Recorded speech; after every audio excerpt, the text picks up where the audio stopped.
दरम्यानच्या काळात ज्या ठिकाणी आग लागलेली आहे, कंपार्टमेंट झाल्यामुळे तिथे आग लागलेली आहे आणि ती आग विझवण्याचं काम देखील या ठिकाणी थोड्याच वेळात नागरी संरक्षण दलाचे स्वयंसेवक सुरुवातीच्या फायर एक्स्टिंग्विशरच्या माध्यमातून आग विझवण्याचा या ठिकाणी प्रयत्न करणार आहेत.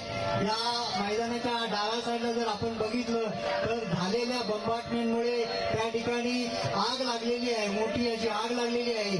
म्हणजे आपण या मॉड्यूलच्या माध्यमातून सांगण्याचा प्रयत्न करत आहे की ज्या ज्या वेळेस अशा घटना होतात त्यावेळेस आगीच्या दुर्घटना त्या ठिकाणी होण्याचं जास्त चान्सेस असतात आणि त्या दरम्यान या ठिकाणी घटना जी झालेली आहे त्याच्यावर नियंत्रण ठेवण्यासाठी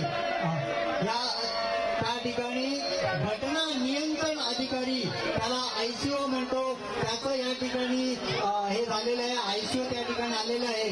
आयसीओ आपल्याबरोबर रेकी पार्टी पण घेऊन आलेले आहे आणि जेव्हा रेकी पार्टी येते तेव्हा रेकी पार्टीच्या मार्फत नॉर्मली असं समजलं जातं ज्यावेळेस अशा प्रकारचा बंबार्टमेंट होतो त्या ठिकाणी रेडिएशन देखील होण्याची शक्यता आहे. तर या ठिकाणी जे पार्टी आले ते रेकी वर बघत असाल उंचावर विमोचन होत आहे.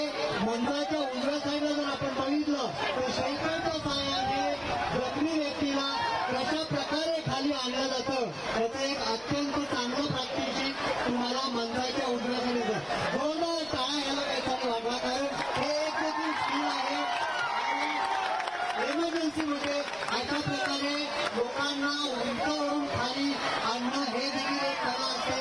या ठिकाणी रेस्क्यू टीम आहे त्यांच्या मार्फत या ठिकाणी घटना होते, दुर्घटना होते, कॅज्युअल्टीला उचलून कॅज्युअल्टी लोडिंग पॉईंटकडे घेतलं जातं. कधी कॅज्युअल्टी कलेक्टिंग पॉईंट आणि नंतर कॅज्युअल्टी लोडिंग पॉईंट या ठिकाणी कॅज्युअल्टीला घेतलं जातं. कॅज्युअल्टी लोडिंग पॉईंटवरून कॅज्युअल्टीला उचलून नेऊन त्याची रवानगी हॉस्पिटलला करण्यात येते. या ठिकाणी मंचाच्या उजव्या साईडला जो बघितलं कॅज्युअल्टी हॅलो व्हॉलेंटियरनी बसायचं आहे.